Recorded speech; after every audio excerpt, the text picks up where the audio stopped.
This is Defenders TV Podcast, episode 92, where we're talking about Iron Fist, Season 1, Episode 3, Rolling Thunder, Cannon Punch.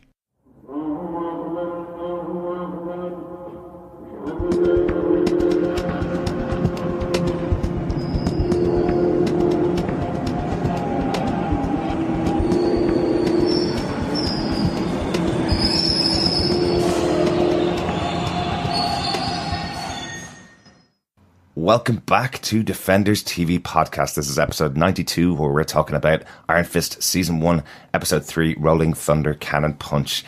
And the first rule of talking about Iron Fist Season 1, Episode 3 is that we're going to talk all about it and spoil everything about it. So if you haven't watched the episode, go back and watch it, and then you can come and join us. I'm one of your hosts for this podcast, Derek. Hi, I'm one of your other hosts, John. And rounding out the group, I'm Chris. He is rounding out the group, yes. Yes, we're all back again for another episode of our coverage of Iron Fist on Netflix. This one was a pretty darn good episode. This was really good. This is certainly... It's just notching it up really nicely. I think it's building really quite well at the moment. Yeah. Yeah, big time. Yeah, I think we've had a lot of discussions about pacing, and it seems like if we actually take the series as a pacing, they just started slow. They literally... It's almost like a first date. We're now in the third date. We're kind of letting them go to second base. It's happening. It's good. It's good. Excellent. Thank you so much for joining us, listeners. I hope you're subscribed to the podcast. We are releasing episode reviews of our coverage of Iron Fist on every Tuesday and Friday every week. So episode 4 will be coming up on the 24th of March, which is Friday. And obviously today is a Tuesday. So if you haven't subscribed to the podcast, pop on over to iTunes by going through defenderstvpodcast.com/iTunes. Subscribe to us there. Or if you want to find us on any other podcast catcher like Podcast Addict, Podbean, Beyond Pod, just search for us using Defenders TV Podcast or Iron Fist. We actually come up under that as well. So please subscribe so you can catch each of our episodes as we go. We won't be spoiling anything ahead on episode 4, 5, or 6. We'll just be talking about episode 3, but just make sure you've watched it before we continue. The way we cover our episodes is we discuss our top 5 points. These ones are combined on this season, where we talk about the best 5 moments or the top 5 moments that we pulled out of the episode. So hopefully you'll be able to join along with us and send us in your feedback as you go. Absolutely. And you can leave feedback at defenderstvpodcast.com. And you can leave voicemail feedback over at our website, defenderstvpodcast.com. 90 seconds long. And of course, we also now have our spoilery comments section for each episode up on our Facebook group. Just head over to Facebook and search Defenders TV Podcast. You can reply to those comments and leave spoiler-filled posts about your thoughts on the episode and discuss it with other people in the group. So please come along and join us there. And whilst you're at it, you can also join our Facebook page if you want. And we are, of course, on Twitter as well. Just go to @DefendersCast and you'll see some random tweets about Iron Fist during the course of us watching them. Absolutely. Yeah, it's been kind of fun getting some of the voicemails in about the episodes. We're hoping to get loads more. So we do have a competition open, which we'll talk about later on the podcast for anybody who's leaving us some feedback. So it's been really, really good. Gentlemen, think it's time to get into our discussion about this episode? I think so. I think it's about time at this point.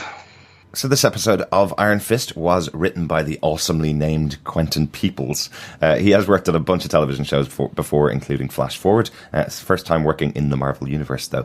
And the episode was directed by Tom Shankland, who directed an episode of Luke Cage, one of our favourite named episode. Guess which one? It's Dwick, of course. Dwick. Excellent. Yes. So he's the second time in the Marvel Cinematic Universe doing his job here as a director. John, do you want to tell us what they gave us with your synopsis of the episode? Sure. Now on the run after escaping Birch Psychiatric Hospital, Danny Rand seeks refuge in the Chikara Dojo. Its owner, Colleen Wing, is unhappy about her new lodger, but as she's in serious debt, she accepts Danny on the promise of financial relief until he begins to cause controversy with her students. With Danny gone from the dojo and the need for additional money, Wing, calling herself the Daughter of the Dragon, turns to illegal street fighting to bring in much-needed cash. In a penthouse apartment across the city, Harold Meacham has other problems when he is visited by a very intimidating guest who wants to know why he left his penthouse and reiterates that he must hold up his part of the deal between them. Meanwhile, Danny meets up with one of his father's former legal secretaries to discuss his case against the Meachams. Formerly known by Danny as J-Money, the secretary is now a partner in her own law firm and is willing to work pro bono in return for being held on retainer with Rand Enterprises, but more importantly, just to give the Meachams what she feels they deserve. As Joan Hogarth is on the case, it won't be long until Danny wins back his honour. Whilst at Rand Enterprises to thrash out the legal case, an overheard phone conversation between Ward and an unknown caller leads Danny to tail Ward to a plush downtown apartment block, where all is not what it seems. Our first big crossover episode. Absolutely, really is. What a great character to choose. Exactly. I think we'll go into our first Jerry. Jerry. Yes. Yes, no, it's great to see Carrie-Anne Moss back on the episode. So our first point is obviously about J-Money and her appearance in the episode. And not Jerry Springer. Not Jerry Springer. But J-Money. It is fantastic to see Jerry Hogarth in the show. The character is kind of like the Foggy to Matt Murdock's Daredevil in the comic books. So having Hogarth being so involved in Danny's life the minute he gets back to New York is great. And I love that there's that interaction between the two of them where he's treating her like he hasn't seen her obviously since he was 10 years old. So he's treating her like that one that always took care of him in the office, the legal secretary who had a terrible life and was treated really badly in the office, and now she's a grown up with her own business. I love the way she treats Danny. I love the interaction between the two of them. Definitely. I think like J-Money here is really, really good. I mean, I love the fact as well that she does kind of bring Danny straight down to earth. You know, she's kind of questions his homeless hipster look in a really kind of condescending way, and which is, of course, any little swipe at a hipster sometimes gives you a little bit of joy in your molten dragon heart, you know? No offense, obviously, love hipsters, great. But Danny keeps saying to Joy and to Ward, this isn't about the money, because they are, you know, thinking he's coming in here to take the company from under them. And I love how Hogarth here really kind of, you know, makes the point money is the only language that they speak, and you need to also speak this language. You know, that disconnect from being in, you know, the mystical city of Kunlun and now in, you know, the financial capital in the world of New York, and just the language of money. I really like that, and I must say I really do like her disdain for the Meachams. Yeah, she really does not like Ward. She might be able to tolerate Joy, but like that exchange across the boardroom table, I just thought it was really, really good. And I mean, I can't wait to see their face when they realize that she's on retainer, because she's bound to win. She's awesome. I think as well, one final thing, I do like the fact that by calling her J-Money, it does soften the 1,000 cuts thing and everything from Jessica Jones. I mean, you know, she was nasty in Jessica Jones. She was a real heartless kind of lawyer, in that towards her girlfriend and her staff. You know, she was quite ice cold, and there was a bit of softening up of her towards the end of Jessica Jones, and a bit in Daredevil season 2 as well, where she pops in. But here, I think just Danny's response to her, just because Danny remembers her as a starting out lawyer, you know, a desk job, secretary kind of thing. A full desk job. Yeah, then, you know, it kind of like, okay, she wasn't always that ice queen. And I think the J-Money thing really helps there. Yeah, no, I'm going to agree with you here. Actually, I think one of the concerns I think we all had was the ice cold kind of hardness of the character in Jessica Jones, and how that would translate to Iron Fist and being Jerry Hogarth, Danny Rand's confidant, his second in command almost of Rand Enterprises. And we were never sure how that relationship was going to work.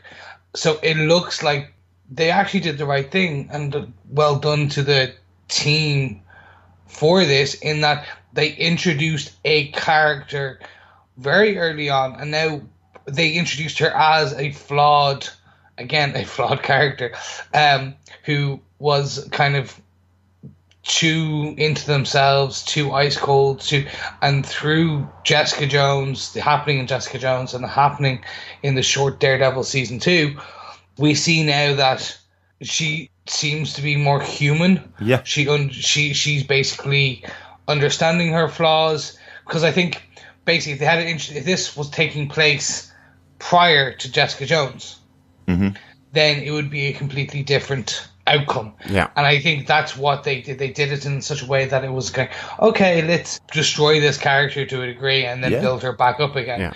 But saying that, she suddenly wanted the way that she wants her firm on retainer. Yes, absolutely. Which is like, okay, but there's still a sliver of capitalism in her. Oh, there's more than a sliver. Yeah. Oh, absolutely. I know what you mean, and I don't. She's still a businesswoman. You know, Yes. she's still got all of that going for her. And I mean, like, I do like the fact that she kind of was like saying to Danny as well, you know, keep going. What do you remember? Like, she didn't just buy the first kind of old tale that Danny said, which did chime with her. Yeah. You know, she kept pushing him. I mean, you can almost see it working. This is how calculating she is, though, still, is that as soon as she said, okay, you're Danny Rand, okay, I'll do this for free.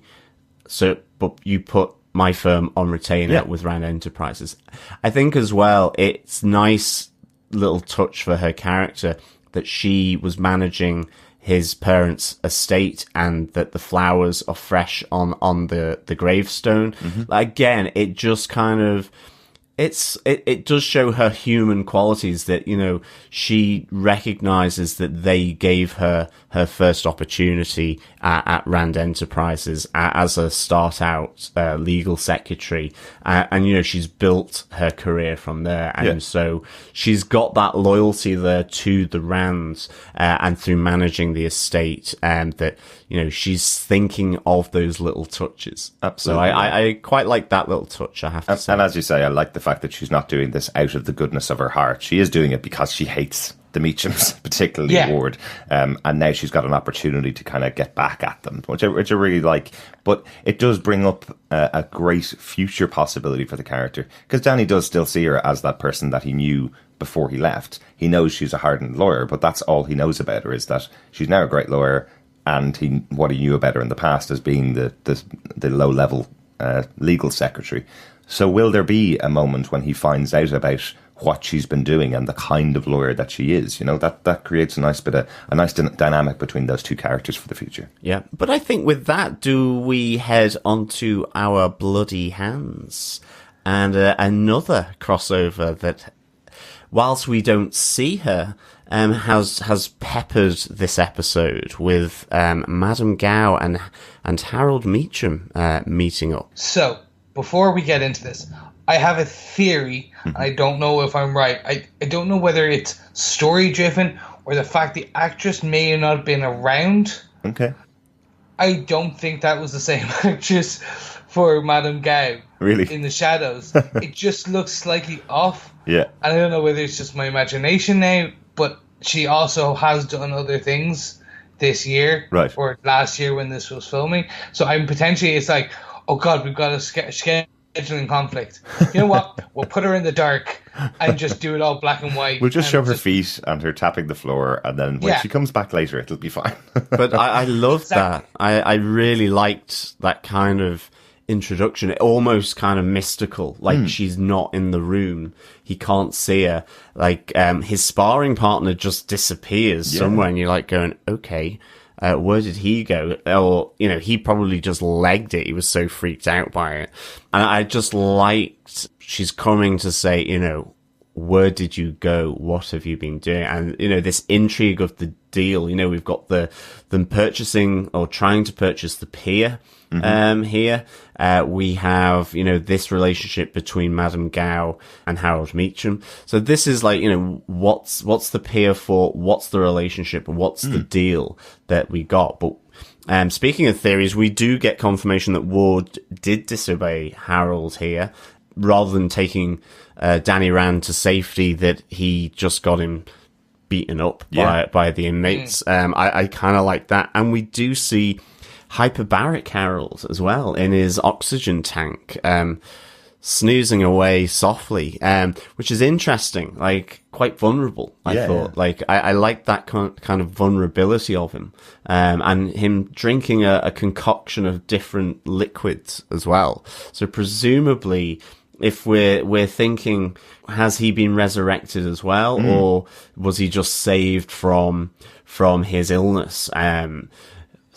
I'm just wondering, is this the hyperbaric chamber plus the magical juice? Is that keeping him alive? Or has he been in one of those urns like we saw with Elektra? Did they chuck him in one of those? So it looked like it was a funeral tradition, but actually, I think he's just eating kale. I hear it's a superfood. It's a superfood. He's like inhaling smoked kale. He's drinking kale. It's just, it's keeping him alive. I love That's it. Kale juice. Oh God, that must be disgusting. Like everyone else has a shot. Would you like a shot of kale juice? No, I'm all right. He's like, yeah, just give me a glass of it. Well, if that's what keeps you alive, you would do it. I do like how scared he is of Madame Gao, though. He does go down on his knees on glass in front of her. That's a moment of deep respect and deep fear, really, from him. I really like that. Just the voice, the commanding voice of Gao saying, "Kneel, we have an agreement that you must honor." She is frail looking but deadly. Absolutely. And commanding. Yeah. I love this character. And like, we haven't really seen her. It's just the voice and that kind of tapping of the cane. Yeah. Really very cool. And as always, when we're watching these episodes, we do put on the subtitles so that we can catch some of the things that are being said that we may not understand. It was revealed immediately that this is Madame Gao as well, because the subtitles were preceded by Madame Gao says. This was not hidden to us at all. We're not guessing this is Madame Gao. It did come up on the subtitles on the screen. So hopefully we're not spoiling anything for anybody who isn't aware. Madame Gao was in Daredevil season 1, and we knew she was coming back at some point. But great to see that this character is going to be really incorporated into Iron Fist. Definitely. For me, I love this scene. It was, or just in general, the omnipresent heavy presence, if that makes sense, of the hand over Harold. Like, he is living in constant fear. Yeah. I don't know whether it's reverence or fear or a mixture of both. Like, he was straight away subservient, so he understands her power, or the hand's power. Well, we think he does, and I'm wondering, it's not like he's afraid. Like, if this was, say, I don't know, a triad, he wouldn't be that. There wouldn't be that level of fear, because there wouldn't be that level of showmanship and kind of turning the lights off. So I think he understands probably there is a level of supernatural something because of that, in terms of like the supernatural, the turning off the lights, the guy disappearing. I'm leaning more towards, rather than faking death, there is that resurrection in terms of what we were talking about. Yeah, I think this is starting to confirm our theory from episode 1 and 2 that he has returned from the dead. We might actually get one right. I know. And I think that's exciting. I think I even said, when I said the theory, this can't happen. This can't be the way they're going. But yes, it seems to be coming to life. We'll see as the season goes on, definitely. Yeah. But yeah, great to see the character back in the show, and it is great to see these connections with the other shows. This is the final Defender, after all, so I like that they're kind of connecting him in really quickly in episode 3. Like, it's very early on in the season to start connecting to all the other shows, but we have obviously Jerry here from Jessica Jones and Daredevil, and we now have Madame Gao from Daredevil. So it's only a matter of time before we see some connection to Luke Cage, right? I think you kind of hit the nail on the head there, and we discussed it briefly in episode 1 and in our 101 top 5 about kind of Iron Fist. They're tying the other 3 shows to this quite tightly, quite early on. So people who have watched Daredevil and are enjoying Daredevil and aware of Daredevil didn't really care for Iron Fist. They're into episode 3, and they're like, oh, okay, now I there's a connection there. I know, I understand it. It's going to make me watch more. Yeah. That's not a negative. It probably sounds negative, but it's not what I'm trying to say. It's just more, we talk about it in terms of the MCU or the Netflix Marvel Cinematic Universe. Yeah. They're world building, and that's the thing I always forget in terms of, I give out about, oh, why did you do this? Or like, a lot of my thing is like over exposition or tropes, etc. But they are world building, and they are 4 seasons deep into a world that they're trying to also tie to a cinematic world. So they need the sprinkling of even Easter eggs that keep us comic book fans happy, but more, they need to world build and bring these characters from the other shows, so that, like, I would not be surprised. You made the joke before about when we were in the insane asylum and about having the Mandarin, Ben Kingsley. Yeah. Like, I think that's what stuff they'll need to start doing, either if not soon or soonish, to again bump the Netflix universe almost to par with the cinematic. So, like, I know they've always said, well, we probably won't do this. Like, you're not going to have Tony Stark walk in. Yeah. But I think on Defenders, you actually may. You could. You could, definitely. And it is the big stunt show, obviously, the Defenders having 4 different TV series crossover in full light with everybody joined together. That's a huge thing to accomplish and a huge thing to do. But I think one of the reasons why they've said they don't want to cross over with the Marvel Cinematic Universe is because they just can't see a kid who's going to see Captain America Winter Soldier at 10 years old. They don't want them to watch something like Jessica Jones because it's a series that's not for them. It's not made for them. So if they do any kind of crossovers with those characters from the normal Marvel Cinematic Universe, that would be like saying to a kid, this is okay for you to watch it. So the shows are extremely violent, obviously, and very different from, much more adult than the movies. Absolutely. And I think actually just coming back to Chris's point about world building, the challenge of this series as well is that it's also, not to get too extra dimensional or mystical on it, but it does have to build a world within a world, because we know New York through the previous series. Yeah. But this is also, not only does it have to provide another angle on New York, which is from a less of a street level, obviously from a billionaire's point of view to that extent. Yeah. It's also got to introduce the mystical city of Kunlun, or it's ever present at the back there. There's a challenge there because there has to be some acknowledgement of that. And I'm wondering, in the same way that we got that flashback episode of Luke Cage, will we get this entire episode of looking at his time in Kunlun? So far, I think we're getting it through particular snapshots of conversations that he has, whether it's with Colleen Wing or when he falls asleep, or he has one of those moments where it starts to resonate with him and we get those lines, and he just gets his mind, his thoughts get transported to that tragic moment. Yeah, they're definitely drip feeding the whole concept of Kunlun at the moment. This seems to be in the background. Yes, there's definitely conversations, like we've talked about on our first 2 points, the crossover characters. Next point really is going to be Colleen and Danny, right? The inner energy discussion between those two characters. It's good to talk about those two characters together and where their discussion came from. And it showed off a little bit of the power of the Iron Fist, a little bit of the training that Danny received. There were moves there that he was showing Colleen that she'd never seen before. So showing the different training style that he would have received from the monks of Kunlun. Yeah, I love that. The inner energy, the inner force moves. He's saying you're all extrovert with your energy and physicality. Bring it in, and just that fluidity of movement that he does. And effectively, he gives Colleen Wing a masterclass right in front of one of her proteges, Daryl, who's kind of mesmerized, I think, at what he is able to do to Colleen. She's throwing everything at him, really good. And I just thought this was a really nice little touch.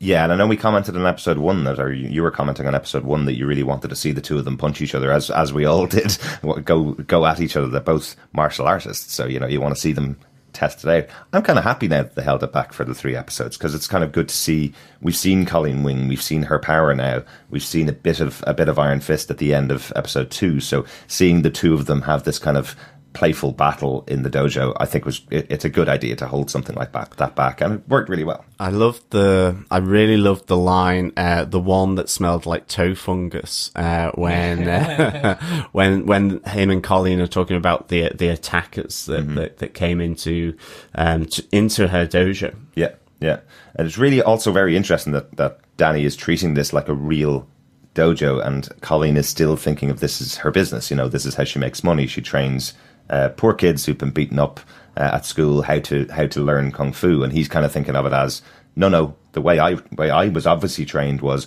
with a bit of a beating to get me to learn all of these steps, and he gives a bit of a beat down to one of the disrespectful students. Of you've got to love a good old classic fart joke. You really do. It's what schools and after school classes or community groups like this, you've got to have a good old classic fart joke. Absolutely. And I thought that was hilarious that he's kind of crouching down and you just get the raspberry from, but then he beats on the beaten kids. And in fact, we also see him getting beaten on by the monks with sticks. Mm-hmm. Like, presumably he did something wrong. Like, he's had a harsh time of it in Kunlun. It's not just a stroll in the park kind of thing. He's had it tough there, and he expects that discipline from others. So what does he say to Colleen? He says to her about the dojo, is this a kindergarten or are you training warriors? And she's kind of like, neither.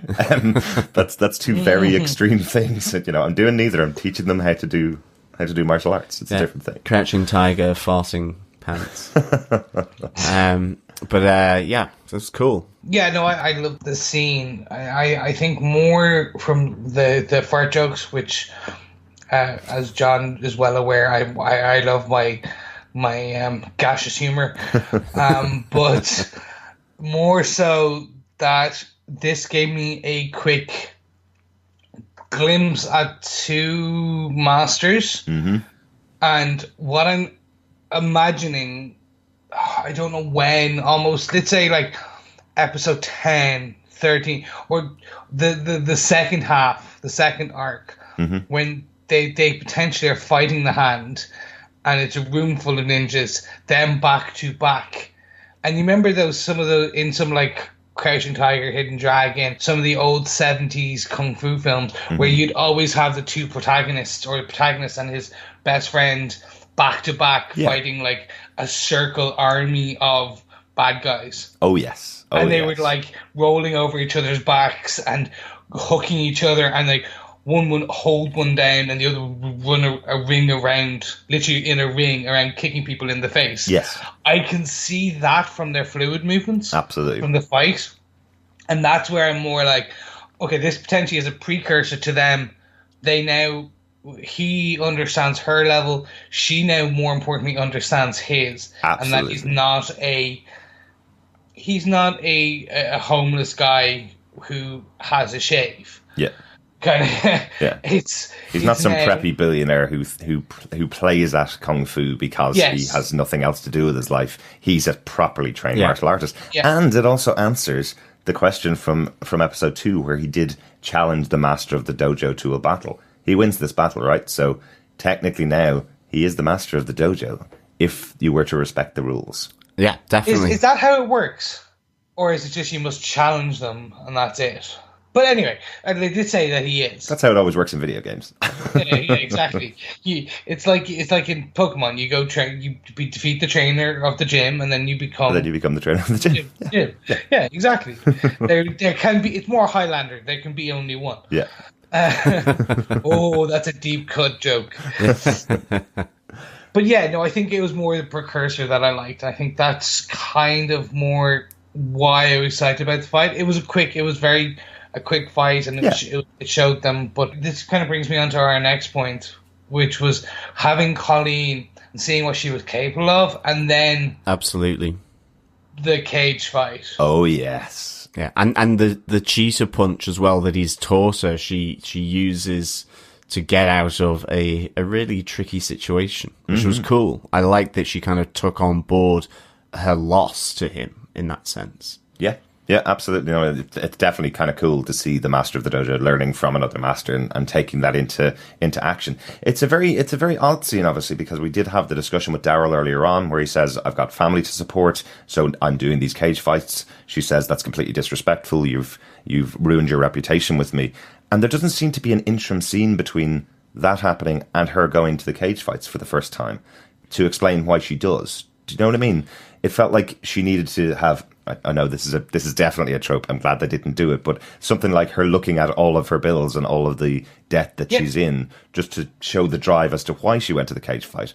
It almost felt like she completely admonished this kid for doing it and then went, that's a great idea. I could make a ton of money if I do that. And then walked out the door. It felt like a bit of a weird moment for Colleen, but I'm glad they did it. God, the cage fight scene is fantastic, and her announcing herself as the daughter of the dragon as she walks in, giving herself her own superhero name almost, is a great moment. Yeah, and there was no holds barred with the punching. I mean, she took a few as well from that meathead, and she gave as good as she got and more. Like, it was really, really cool. And I think definitely, I love, like you say, Chris, just that from an interaction with Danny, you see that he's got, a skill set that surpasses hers, but you see that she's also hugely talented and proficient because her skill set is equally good. She's just not been in a mystical city of Kunlun in that sense. Yeah. And I love that you get to see her expertise and her qualities come out through this cage fight by effectively taking down a fighter who, on the face of it, is obviously so much bigger. Yeah. It is that kind of aspect of float like a butterfly, sting like a bee. It is great seeing that. Yeah, a nice little reference there from Rusty, the fighter that's up against him, when she's dodging the punches from him. He says, "Cut the Floyd Merriweather crap."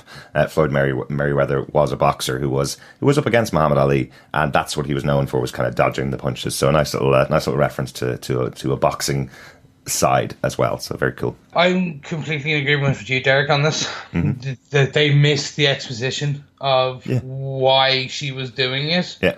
And I'm like, okay. And like, I know you can connect the dots. Like, obviously, you know she's struggling, but it's just that little moment of, why did she specifically choose to do it after admonishing somebody else for doing it? But wasn't it done after the fight, where she gets the rolled up pile of notes, and you see that as she collects her takings from it. And so, okay, whilst you're watching her do this, you see that there's been no fore exposition on that, except for that conversation with Daryl where she's saying you can't fight for money. We know she's in financial trouble. I mean, I think, it would have been maybe too much of a trope or on the nose, whereas you actually kind of get it after the fact, by the fact that the guy who's organising the fight gives her a roll of notes. And she puts it in. As I say, as an audience member, you definitely know why she's doing it. But it's the fact that she admonishes somebody for doing it and says, this will affect your character. You won't be able to get any further in your career. I thought I was going to be able to recommend you to go to college because of this. And then she walks straight to the cage fight and goes cage fighting. Yeah. That little jump between those two things is a do what I say, don't do what I do kind of absolutely step. But she doesn't mention it at all. Desperate times, desperate measures.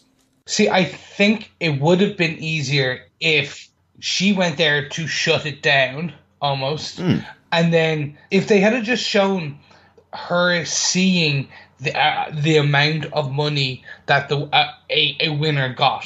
Mm-hmm. Like, if they had just shown the promoter give one of the other winners a fistful of dollars. Yes, yeah. Then they could have just shown her go, well, I do need that. Or she went to tear the younger kid away, or bring him away. Mm-hmm. And then he was like, you need this too. Like, a short 20 to 30 second scene would have just connected the dots more for a lot. And I think I'm more siding with Derek on this, in that they're giving credits to the audience, saying you can connect the dots. You're Good. fine. That's brilliant. But in the old adage about business, treat your user like a child, because sometimes you need to fully explain everything to them. No, we're not. We're not that bad. I'm certainly not saying that. I just do feel that we needed a little bit of an explanation as to why she would have such a change of heart from a stated moment. So I'm hoping this is going to come back in a future episode where she does explain why she made this decision to go against her character, because she does seem to be a very respectable citizen. As a master in this dojo, she seems to be getting a lot of respect from the kids that she's training, and by doing this, she's gone completely against what she's told them to do. So I think, though, as well, maybe there's another angle to this, that it's not just about the money. Okay, it's a nice side effect, but that she lives for this martial art. She wants to fight. She wants to take it out of the dojo and put it into practice. And that, it's a thing that is almost like a drug to her, that she can do this. I don't mean that it is. I just mean that this is what she is training for, and that would link into joining up with Danny Rand, because it's applying all the teaching, all the skills. Yeah. I mean, there is part of me that feels that the students that she's working with, there is an element of, is she going through the motions? Yeah. So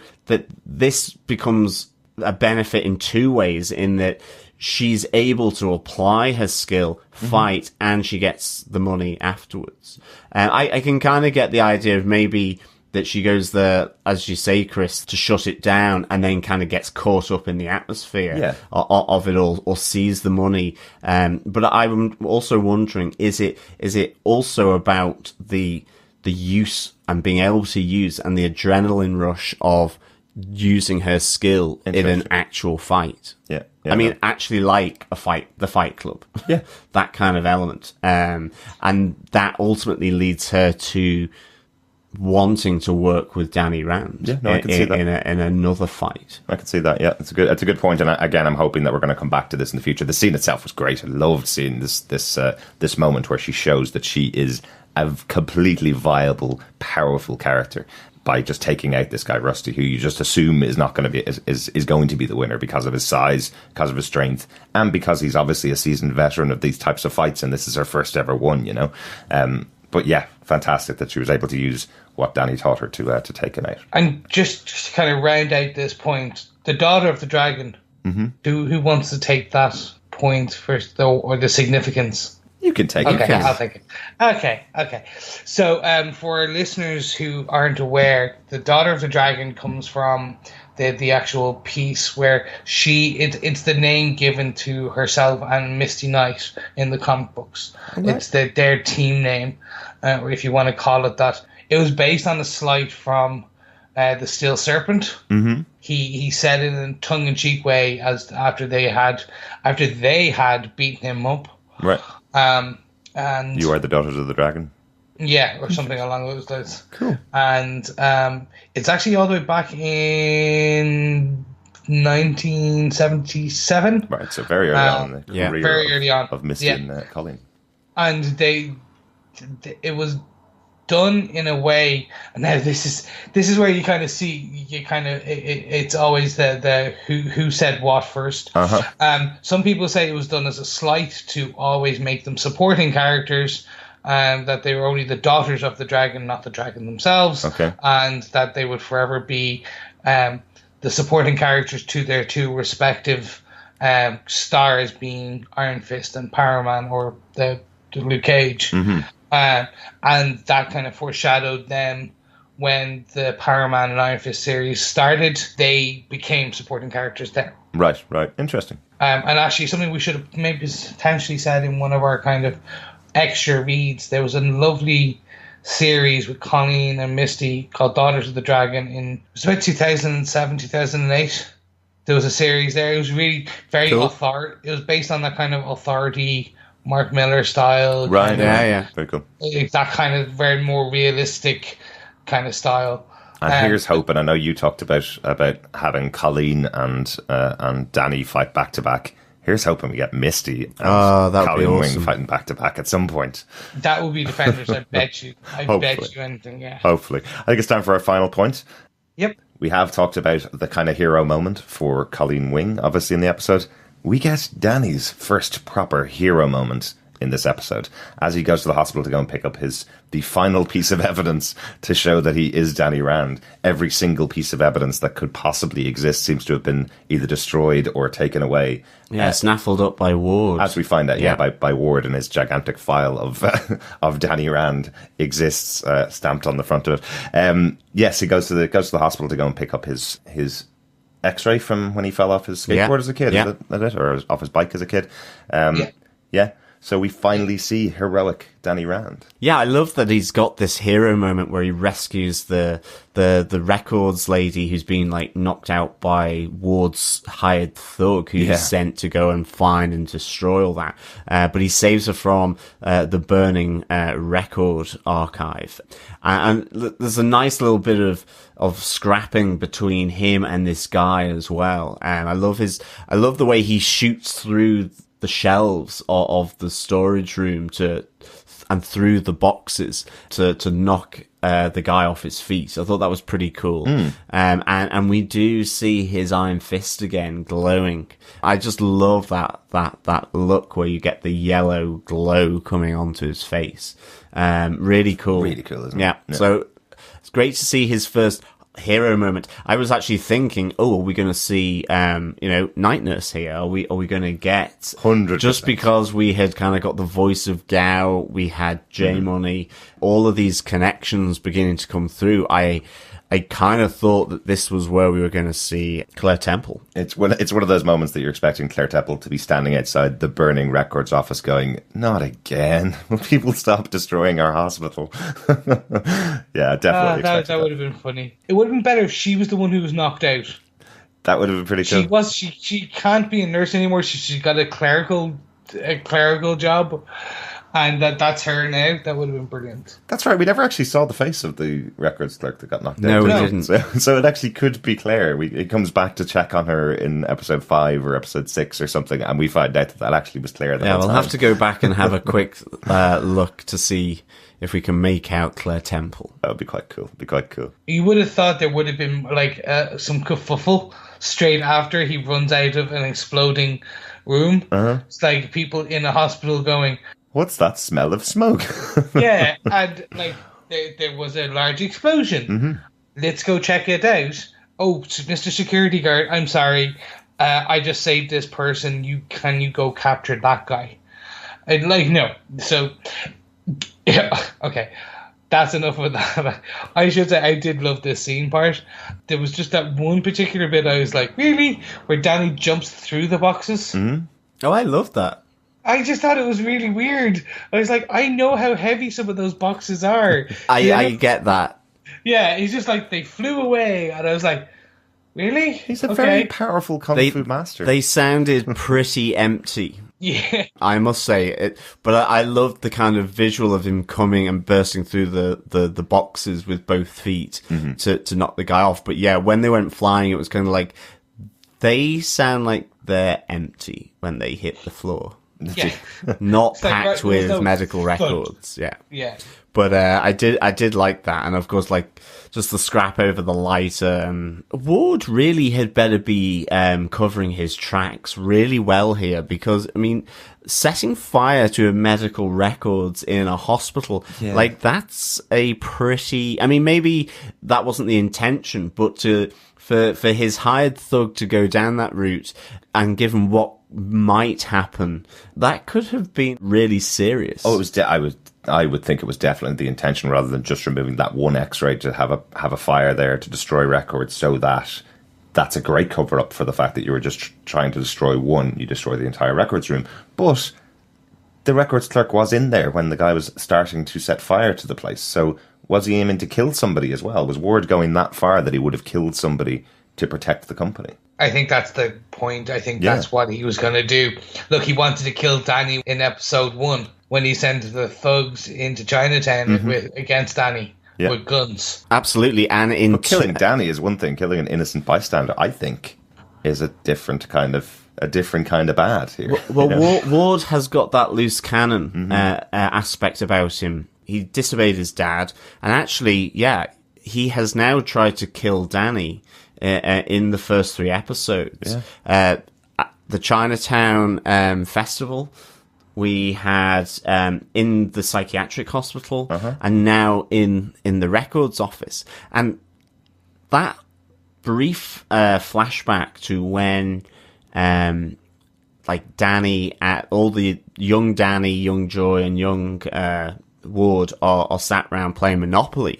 Like that is becoming a larger scene now in my own mind, because like he treats Danny really, really badly. He is bullying him and all that, but it's like, I would say Ward has total resentment on Danny. Without a doubt. Whether it's to do with his closer friendship with Joy, whether it's just because for whatever reason it might be, but like, so are we going to see another attempt on his life in episode 4? Well, it looks like Ward won't need to do anything. It looks like gravity may be what is going to kill Danny by the end of this episode. He is falling from quite a high-story building. Spider Danny does whatever. Oh wait, I know that he hasn't got the ability to stick to walls. Probably not a good thing to scale a skyscraper on the outside. It was pretty cool. It's very James Bondy. It's very Spider-Man-y, yes, but yeah, I don't think that was the greatest of ideas. It's a very high up building. Well, certainly after getting pushed out the window, I'm glad it wasn't a comedy one where the window opened outwards and and he fell. And of course, we'll have to wait to see quite where he lands. Will he land on his feet, on his head, on his back, or on his fists?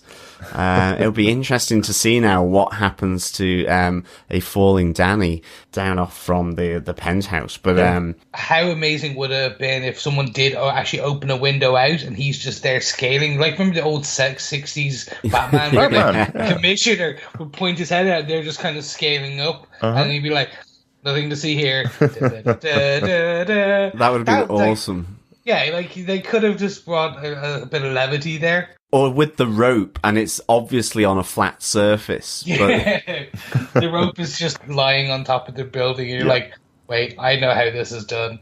That would have been a nice little shout out to DC for Marvel Netflix, definitely. Well, those are our top 5 points about the episode. We got a couple of notes, obviously, but absolutely. As usual, just some smaller things that we picked up through the episode. Some of them are quite big, though, really, in fairness. There is the big question of, did Joy give Danny the bowl? Of course, Yeah. And in fact, just leading into that whole scene in the boardroom, it's such the look that Ward gives her as the bowl is passed from J Money across to Joy and to Ward, and the satisfaction that brings to Jerry, I just really, really thought was excellent. And I mean, it would seem that Ward thinks that she gave him or gave Jerry the bowl, and it's obviously got the little thumbprint. It's all been matched and all that. I thought he was going to try and smash it or something.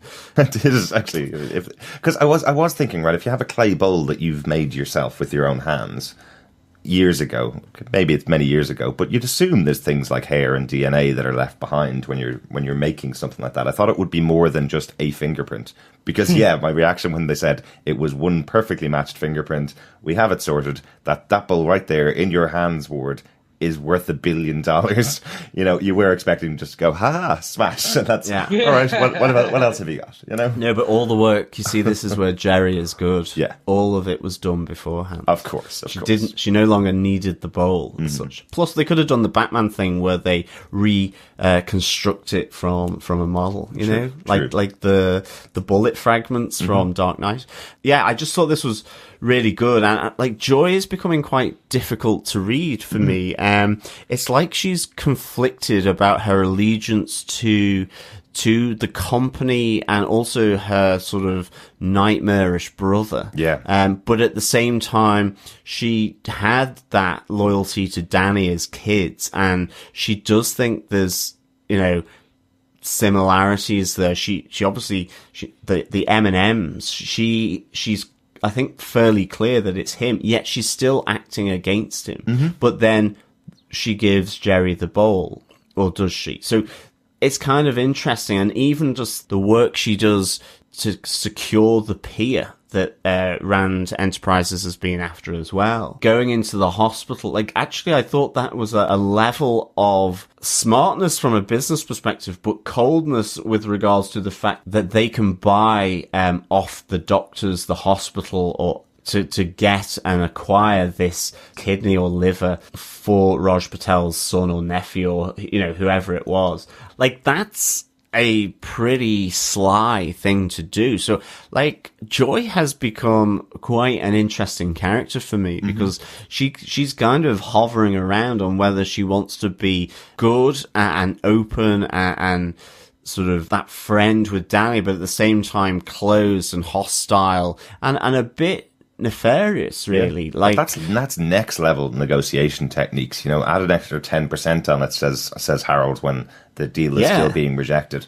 She doesn't add just an extra 10% in money terms. She adds the life of your nephew. Yeah, we could make sure your nephew survives if you do this. She goes above and beyond what was maybe required. And, like, I'm kind of there thinking, okay, in essence, it's kind, but it's harsh. Yeah. There's other people who maybe aren't billionaires. Absolutely. Who are, should have first dibs on this. But as we learned from South Park, money cures all, John. Money cures all. That is true. And I think Raj Patel actually thought he was going to a strip club that night. You're going to have the best night of your life, and he loads himself up on champagne in the car. I think he wasn't expecting anything like that. But she was absolutely right. Her description was pretty much correct. Well, I have to say now, I was thinking, what is going on here? Why are they going to the hospital? But then I just thought, just the breadth of what she was doing, I was like, wow, like, okay, very smart. You have another deeper, darker level to you than what we're seeing. Yeah. So, kind of really interesting. Absolutely. Kind of almost like a 0.6, actually. Sorry about that. That's all right. That sometimes happens. You can't always fit it to a concise 5 points. The big one for me for this episode was Danny gets a haircut and gets some new clothes in this episode. Finally. But of course, what does he forget to do? Bloody shave, man. You're not a hipster. Yeah. You're in corporate business. You need to shave. Even the haircut was questionable now. It was like he just shaved the beard, really. He trimmed the beard. Yeah. And he kind of got some new threads that care of Jerry. Would he not have maybe put it into a bit more of a crew cut? If he's gonna go hipster, go all the way. You gotta go. You can't go one or the other. Yeah, definitely. And I have to say, congratulations to the costume designer for this episode. The choice of clothes for Danny Rand, the first time he's buying his own suit, effectively. He was 10, remember, when he left, so he would never have had the opportunity to buy the suit. I loved the costume. If you saw it put together, so it's a shirt, a tie, a jumper, a sports coat. Like, he's kind of like, all of these things are adult things. I'll buy them all and throw them on. Now I'm in the adult world. I'm in corporate America. Really liked it. He didn't go out and go and buy himself, a beautiful Armani suit, which he could have bought the shop full of. He buys himself these random things and sticks them all together. It makes total sense for Danny's character. Really good choices from the costume designer, I think, for this episode. Definitely. Yeah. And the runners, don't forget the runners. Yeah, It's a suit and runners. Of course. Which was the best part. Yeah, very cool. I've always wanted to rock that. Never really had the balls to do it. Yeah. I think only David Tennant can rock the pinstripe suit and the I wouldn't runners. go pinstripe now, but that was his I know it was. I know it was, but I wouldn't go pinstripe, but I kind of, I wouldn't mind being able to rock that. Chris, have you got any more notes? I do. So I have two. The first one is, does Danny have this new superpower now where he has super hearing? Where he's listening to Ward through a closed, locked office door. So unless Ward is being, almost shouting this, you're like, how did he hear that? There is actually this really funny kind of theory about how unrealistic TV shows and movies really are with people having conversations in the same room as other people and not being able to hear them, So I actually think this is reasonably realistic. If you were beside a wooden door and someone's talking on the phone, you'd absolutely be able to hear the conversation. But we see it so often in TV shows that they close the door behind them and it's like as if they're in a hyperbolic chamber, so you cannot hear outside it. You know, so I don't know whether it's a superpower. He definitely has focus, so it's a possibility. We may see that come up in the future. But yeah, interesting. And then basically it's the Kung Fu move, name of the episode. Yes. Rolling Thunder Cannon Punch. Mm-hmm. And then the actual fact that we got Electric Cheetah Punch in the episode being one of the main. I don't know anymore. I am at a loss. I think they took the name of moves versus actually putting the moves in there. I'm just like, yeah.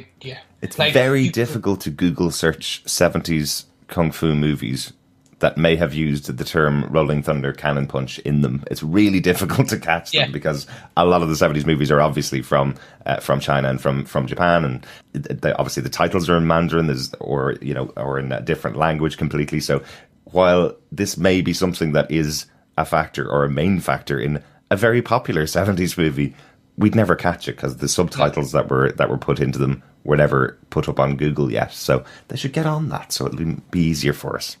Well, and also when you Google Rolling Thunder Cannon Punch, you just get the name of this episode and the announcements, and you're like, well, yeah, I know that. I wanted to know what's before that. Yeah. And then when you try to do image search, you're like, nope, no, that's not what I'm looking for. Yeah. So very difficult, very difficult. We'll have to try and see if we can get an interview with Scott Buck and just make him explain to us what each individual episode title means. Absolutely. And he's just going to come back saying, well, we took 4 words and put them together and it sounded Kung Fu move. But we did say in episode 1, listeners, this one we'd love to leave open to you. You come back to us with in feedback if you know more of these than we do. Yeah, absolutely. Oh, yes, so let's close out our episode the way we always do. Chris, do you defend this episode of Iron Fist, Season 1, Episode 3, Rolling Thunder Cannon Punch? I was not expecting to go first. I do really defend this. I think, as I said at the very beginning, if we imagine the whole series as a pacing, as a one giant episode and its pacing, it is ramping up. And I think the payoffs are slowly happening in a good way. Like, we're getting exposition in the characters, we're getting a deeper understanding, we're getting the characters, the introduction of characters that we knew were coming, and that they couldn't have just brought Jerry Hogarth in at the beginning. Carrie-Anne Moss would have made no sense in episode 1. No, it wouldn't have made sense to have Jerry in from that part. So I think the pacing now is happening in a better way.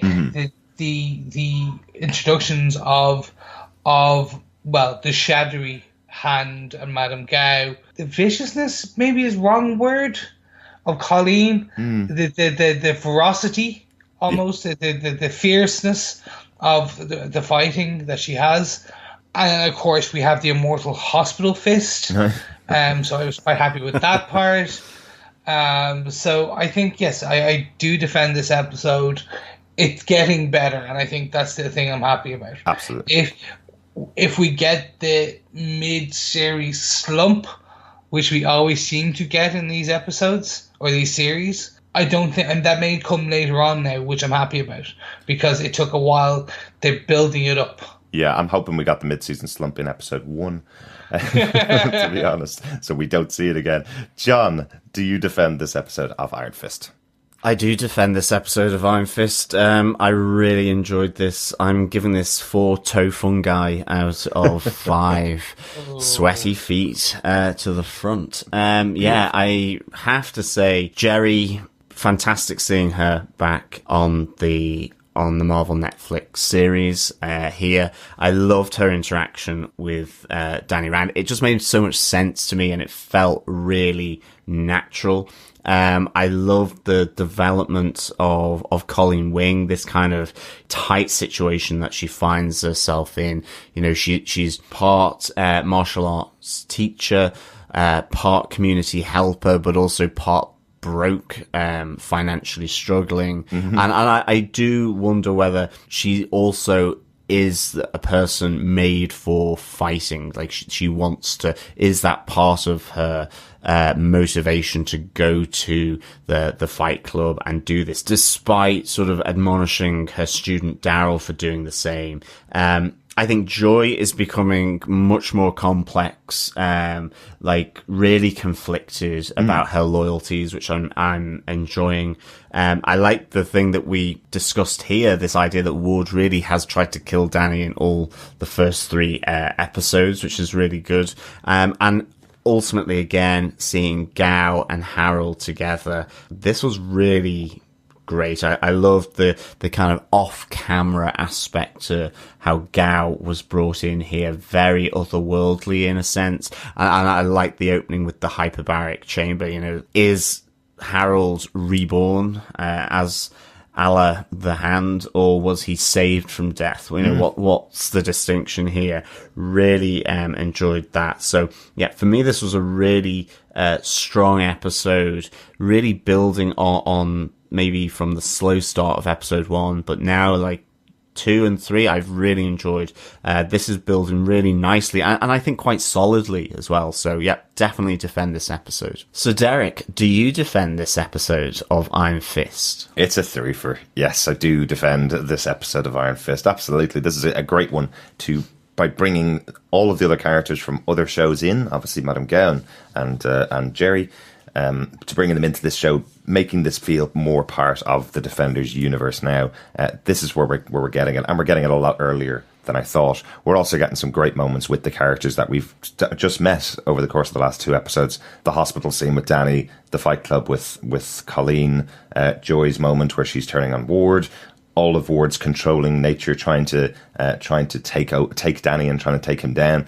Loads of stuff there. And Harold, obviously, another classic character in the Netflix Marvel universe. I'm really enjoying every interaction, every time he's on screen as well. Really enjoying David Wenham in the show. Love this episode. Really enjoyed it. Looking forward to the next episode. But before we get there, take us time to go on to a little bit of feedback. So our first piece of feedback comes from our Facebook group, which is facebook.com/groups/Defenders TV podcast. We have a little spoiler post up there for episode 1, and now the people are finally getting to see the episodes. They're popping in their thoughts. So Ronaldo starts us off with, what a great opening sequence, gets you in the mood for a kung fu driven show. Love it.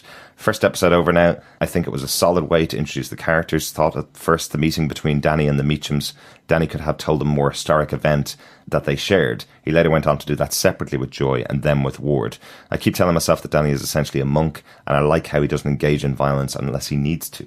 Yeah, that's a really good point, Ronaldo. It's one of the really interesting things about Iron Fist. He is there trying to talk people around before he has to use the fists.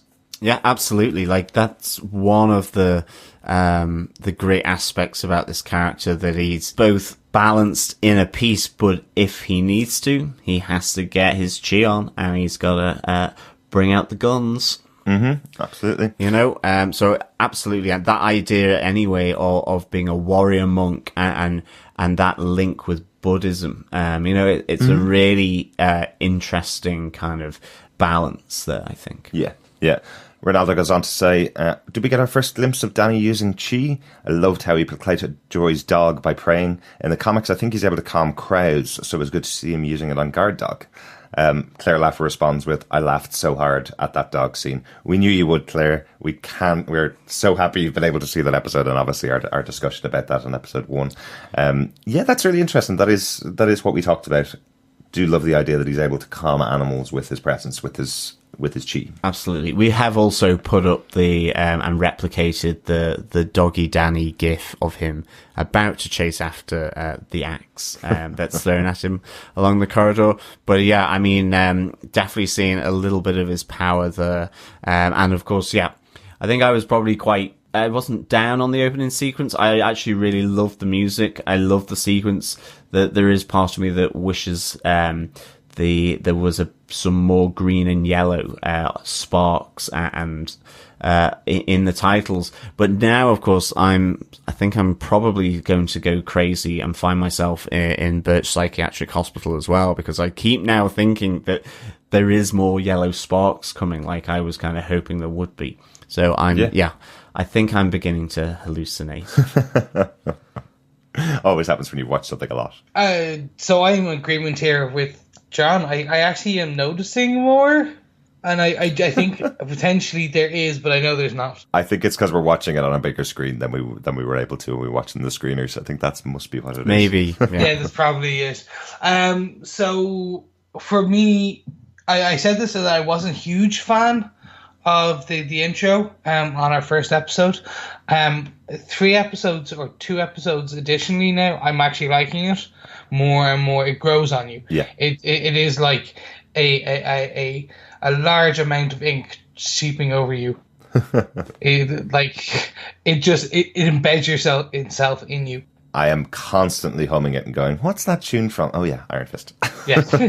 Yeah, I just every now and again I do notice myself that. So I think yes, while I didn't dislike it, I wasn't huge on it, I think, in the first episode.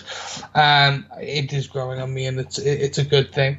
In terms of Danny and the dog, yeah, I liked it. I liked that scene. It was okay. I want to see more, like Danny versus 20 dogs. Danny runs through a scrapyard, calms all the attack dogs, and then sends them after the bad guys. Nice. That's the kind of where I want to see I suppose it was good for an opening. It sets up some powers, so let's see where he takes it. Absolutely. I definitely want to see him, up against 20 members of the Hand. Yes, yeah, definitely. A little bit of feedback from Michael Ward. He popped in his full in-the-moment thoughts, so it looks like he was typing them while he was watching the episode really quickly. But one of the ones that jumped out for him about episode 1, which we didn't catch, is the Guardians of the Galaxy type call out there, because Danny's carrying an old school iPod, just like in Guardians of the Galaxy that Star-Lord is carrying his Walkman from the 80s. So nice little touch there. Good catch, Michael. Absolutely. I did not put that together. That's pretty cool. Thanks so much for your feedback on the episodes. Again, you can obviously join the group. Just go to Defenders TV Podcast, search that on Facebook. There's also, you can contact us and leave feedback through email. Just go to feedback@defenderstvpodcast.com or leave a voicemail over on our website at defenderstvpodcast.com. And of course, we love to hear your thoughts and comments on the show, and so keep them sending in. And remember, for voicemail feedback, there is the competition. All those who leave a voicemail feedback will be entered into a draw for a prize. A Marvel prize. A Marvel prize. Which we know, but we will share. We will share soon in a later episode. A marvelous prize, in fact. Yes. A marvelous Marvel prize, you say? Mm-hmm. Whatever could it be? Wow, yes, and which is also fabulous and amazing. So a fabulous marvelous Marvel prize. Okay, this is starting to become a tongue twister. Stop adding adjectives. I think we can't add any more. Okay, and don't forget, you can always subscribe to us. We love and need to spread the word about our little old humble podcast. So please subscribe at defenderstvpodcast.com/iTunes. Mm-hmm. Or if you are on Android, don't forget to subscribe to us on any good or evil podcast catcher, such as Podcast Stitcher, Podcast Addict. There is many, but just look for Defenders TV Podcast, click that subscribe button, and don't forget to leave us a few ratings and reviews while you're there, especially over on iTunes, because it helps surface our content for other like-minded individuals who may want to know more about Iron Fist or Daredevil or Jessica Jones or Luke Cage, or all rolling up into one of the Defenders. Exactly. Obviously, where all road leads to the Defenders and not Doctor Strange, because Doctor Strange is out now. It is over. We can forget about it. It's only out on Blu-ray about a week, though, Chris. We haven't forgotten about it at all. Yeah, absolutely. I've already watched it twice. And, of course, now all roads lead to Thor Ragnarok. Absolutely. With Doctor Strange in it as a fantastic special guest star. No, all roads leads to Spidey. That is true. That is true. There are many roads ahead, gentlemen. Actually, no, even before that, all roads lead to Guardians of the Galaxy. Then all roads lead to Spidey. Then all roads lead to Defenders. Then all roads leads to Thor Ragnarok. I hate to correct you, boys, but actually all roads lead to Friday, the 24th of March, with our review of episode 4 of season 1 of Iron Fist, 8 diagram dragon palm. Try looking that one up on Google first. Absolutely. I'm going to try that now. I'm afraid of what I'll see. Thanks so much for joining us. We will talk to you again on Friday. Yeah, thank you so much for all the feedback. And of course, we will speak with you next time. Bye. See you guys soon. Bye.